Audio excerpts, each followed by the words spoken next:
सबका साथ, सबका विकास, सबका प्रयास और हमारे अच्छे दिन चले गए बनवास। अरे I also have respect for you आदिर जी, सुनिए ना, क्षमता रखना चाहिए सुनने में।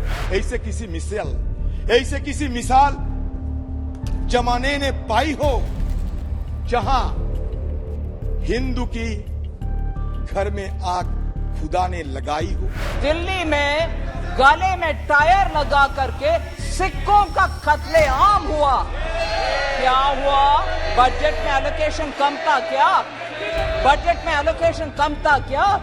राम कहिए, रहीम कहिए, गुरु नानक कहिए, यीशु कहिए, सब नरम है। चमचों को देखो, पतली से गरम है। कांग्रेस के कल्चर यही है, आरोप लगाएंगे मगर जवाब देंगे तो हम चिल्लाएंगे, वॉकआउट करेंगे, इधर नहीं रहेंगे। ये उनके तरीका।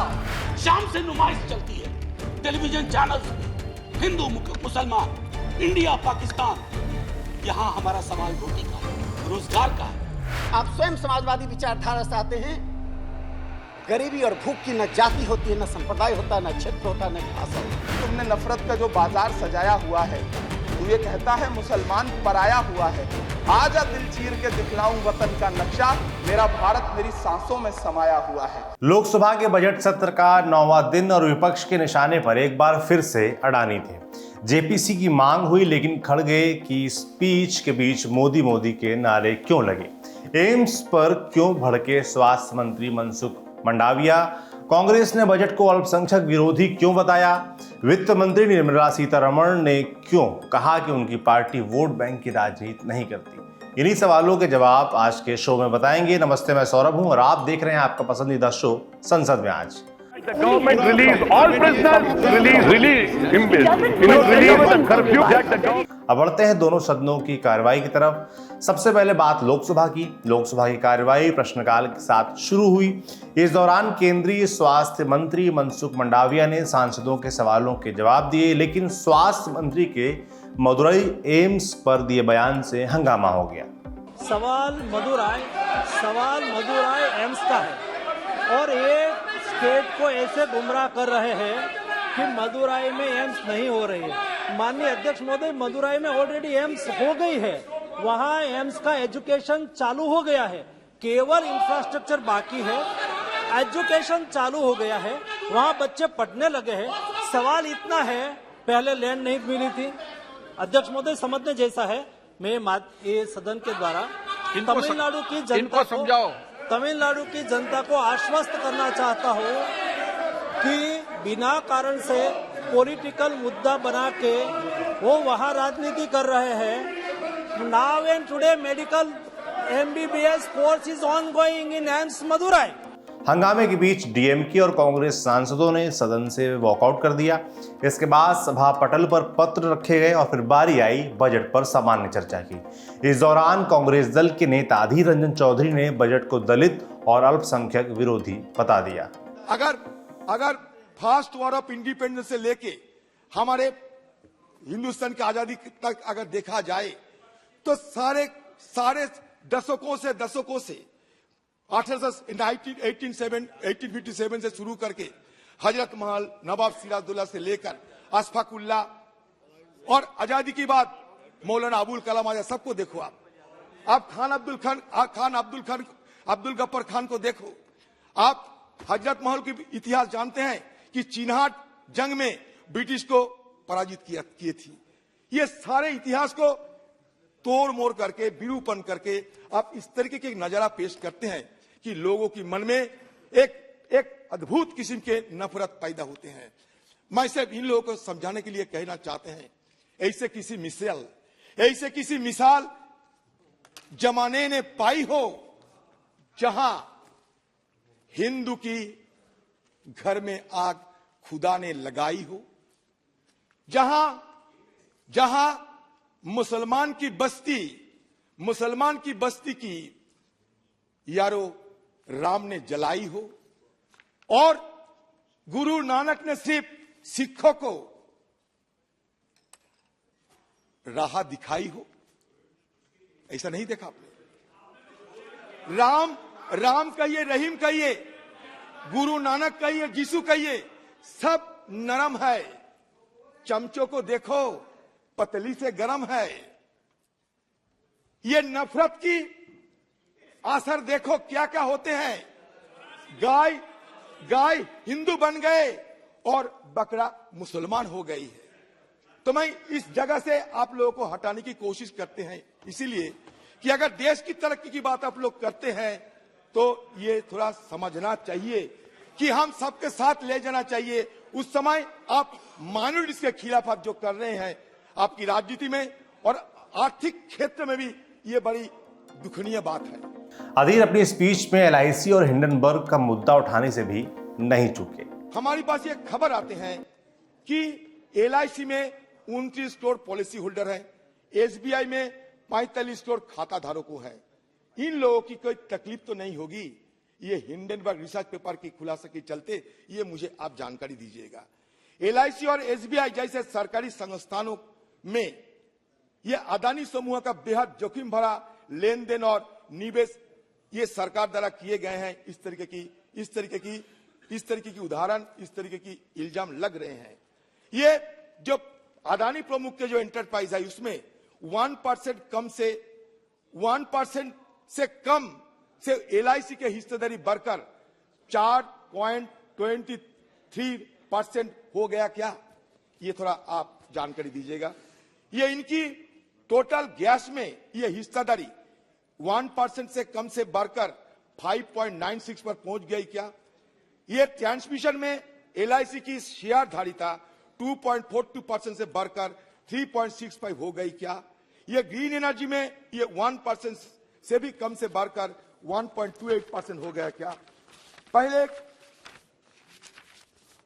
ये स्टेट बैंक ऑफ पिछले कुछ दिनों से जब ये शेयर गिरने की खबर आ रहे हैं तब से LIC के 29 करोड़ पॉलिसी धारकों और निवेशकों के 33,060 करोड़ डूब चुके हैं, ये भी खबर आ रहे हैं। स्टेट बैंक ऑफ इंडिया और अन्य भारतीय बैंकों ने ये समूह के ऋण दिया है। ये समूह पर भारतीय बैंकों का करीब 80,000 करोड़ का कर्ज है, जो समूह के कुल कर्ज के 38% है। उसमें से निजी बैंकों का जोखिम कुल समूह ऋण के 8% है, जबकि सरकारी बैंक के पास समूह के ऋण 30% है। इस पे अगर आप थोड़ा हमें स्पष्टीकरण करें तो बड़ी खुशी होगी। चर्चा के दौरान बजट पर सांसदों के सवालों का जवाब दिया केंद्रीय वित्त मंत्री निर्मला सीतारमण ने। निर्मला जब बोल रही थी तो अधीर रंजन बार बार टोक रहे थे। फिर जब वित्त मंत्री से रहा नहीं गया तो उन्होंने अधीर रंजन का नाम लेकर कहा कि सुनने की क्षमता रखिए। Today Adhir ji is very conscious. Adhir ji is very conscious. Thank you. Surely, with that respect in place, even from my side, Adhir ji is very conscious. 5 kgs कम हो गया है। इनके NFSA 2013-14 में कितने राज्य में NFSA implement किया गया था? कोई 7 states only agreed to go along with them, and even in that, it was only 5 kgs. Suddenly क्योंकि मोदी जी ने गरीब के लिए कोविड के समय +5 kg।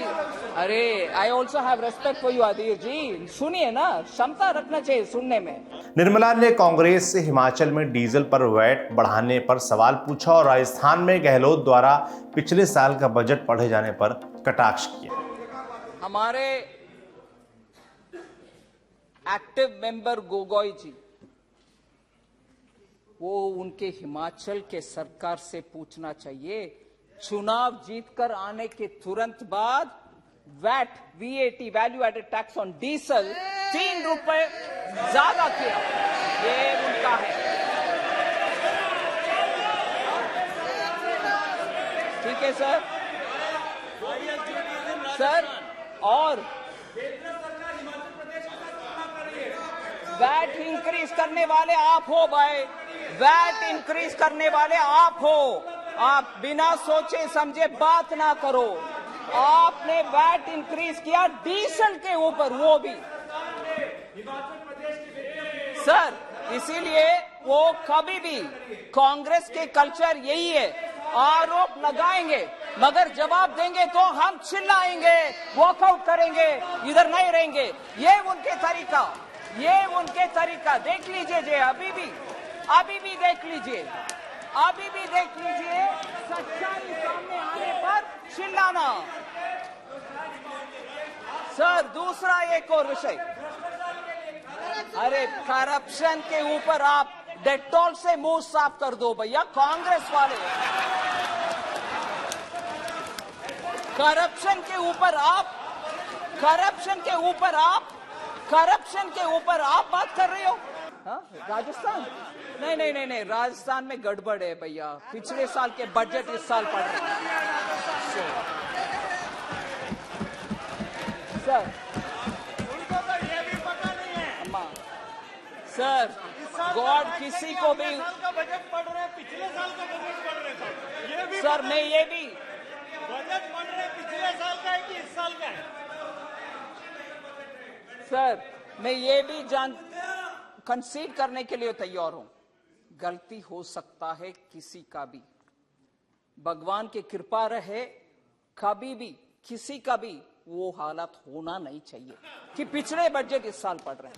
I pray to God, honestly गलती किसी का भी हो सकता है। I pray to God nobody should be able to be in that position, but today it happened, so I have to mention it, so nothing wrong. अपनी speech के खत्म होने से पहले वित्त मंत्री ने अधीर रंजन के अल्पसंख्यक विरोधी वाले आरोप का जवाब अतीत में हुई घटनाओं से दिया। मैं प्रश्न पूछ रही हूं, क्या बजट में नंबर अच्छा देने के बाद अगर एक कम्युनिटी को कत्लेआम होता है, उस साल इलेक्शन कमीशन भी बोलता है प्लीज इलेक्शन ना रखो, शायद उस समय के बजट में इतना अमाउंट दिया है उस कम्युनिटी के कारण, फिर भी उस कम्युनिटी का कत्लेआम होने के बाद भी, इलेक्शन कमीशन कहने के बाद भी, इलेक्शन अभी ना करो कहने के बाद भी, उस कम्युनिटी के कत्ल खून भी सूखा नहीं है। उधर नेल्ली में जाकर के इलेक्शन करने वाले कौन है? कांग्रेस पार्टी के नेता श्रीमती इंदिरा गांधी। वो उस बजट में बहुत अलोकेशन हुआ, मगर कत्लेआम भी हुए असम नेल्ली में उस कम्युनिटी का। इसका जवाब वो देंगे कि नहीं देंगे, वो मैं पूछना चाहती हूँ। दुख से ये बात कह रही हूँ, उस कम्युनिटी के ऊपर पसंद है, मन है, उनके रक्षा कर रहे हैं, तो कैसे ये हुआ? फिर बजट, दानिश अली जी, आप उनके प्रश्न मैं पूछ रही हूँ, आप पूछना चाहिए इस विषय में। सर, इतना एलोकेशन किया, मान लीजिए उस कम्युनिटी के ऊपर इतना प्यार है, तो दिल्ली में गले में टायर लगा करके सिक्कों का कत्लेआम हुआ। क्या हुआ? बजट में एलोकेशन कम था क्या? सो बजट के एलोकेशन के ऊपर आप प्यार का, नफरत का बातें ना करें। आपने इन लोगों का कत्लेआम किए, उस समय क्या उनके बजट के एलोकेशन कितना था सर? लास्ट बात ये बात बोल रही हूं सर।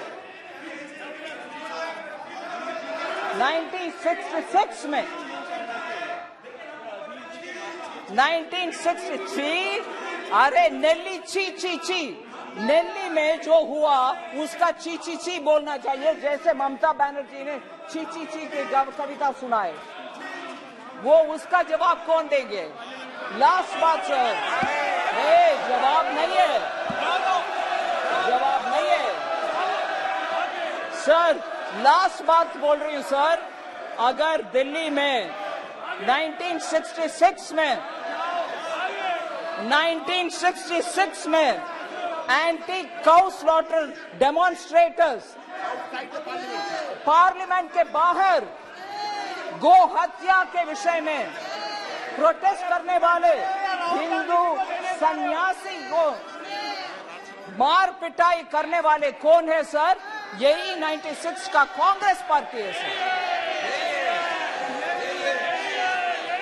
सो बजट में एलोकेशन के कारण हम एक कम्युनिटी के नफरत कर रहे हैं क्या? बिल्कुल नहीं है। सबका साथ, सबका विकास, सबका विश्वास, सबका प्रयास, ये नाटक करने वाले से यही है जवाब मेरा। निर्मला ने जीजाजी और भाई भतीजावाद को लेकर कांग्रेस पर निशाना साधा तो विपक्ष अडानी अडानी के नारे लगाता रहा। अब बढ़ते हैं राज्यसभा की तरफ। राज्यसभा की कार्यवाही सुबह 11 बजे सदन के पटल पर पत्र रखने के साथ शुरू हुई।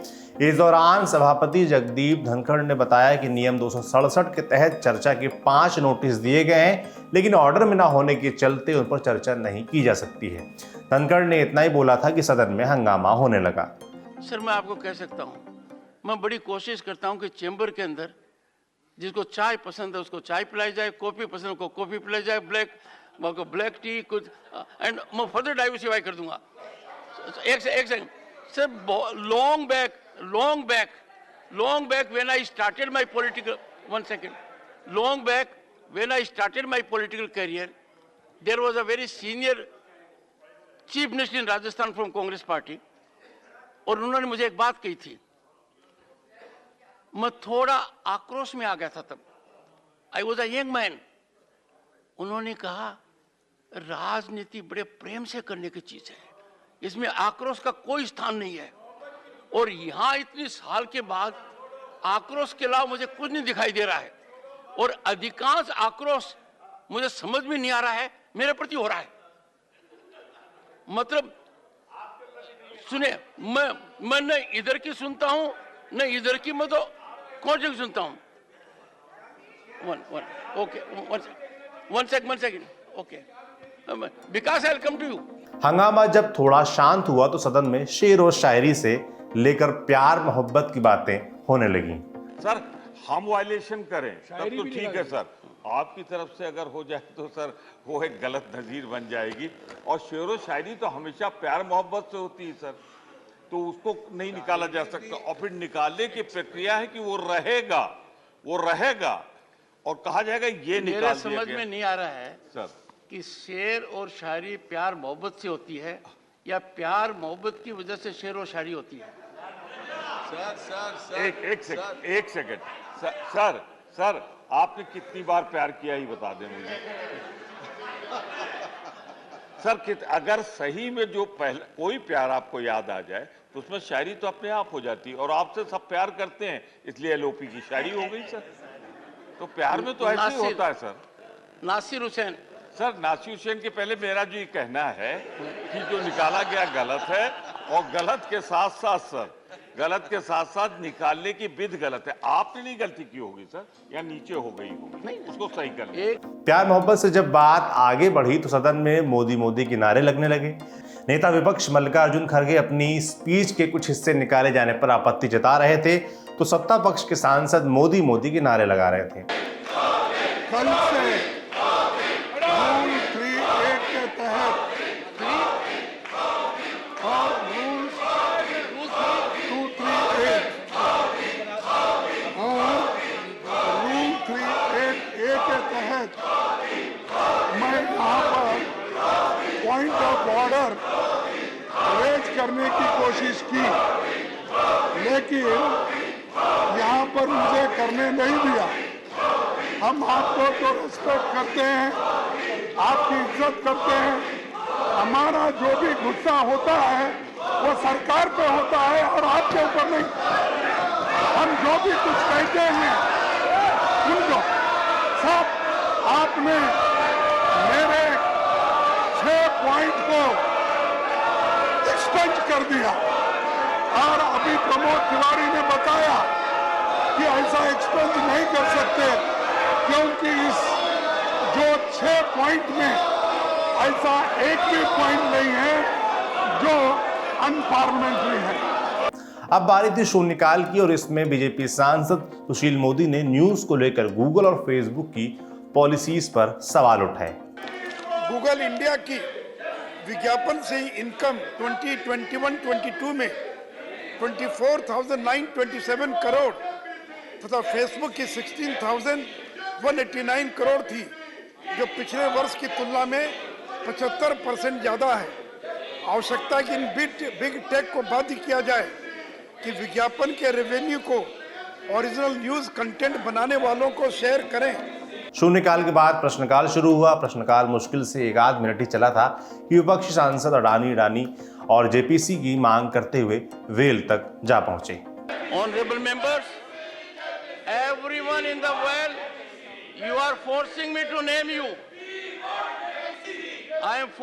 You are forcing me to name you, honorable members. You are forcing me to name you.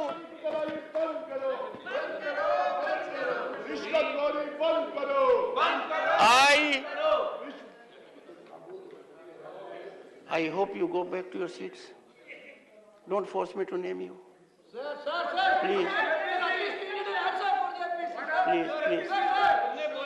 Please. Please. No. Mr. Randeep Surjewala, you are in the well. All right.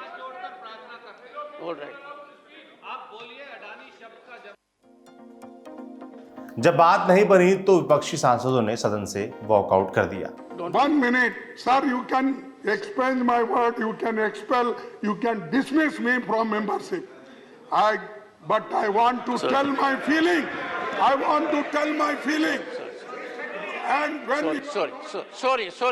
Take your seat, sir. Take your seat, sir. Take.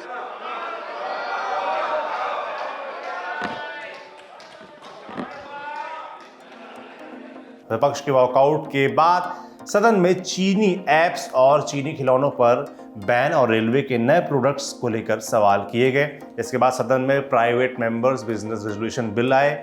इस दौरान RJD सांसद ने देश में बढ़ती धार्मिक सांप्रदायिकता का मुद्दा उठाया।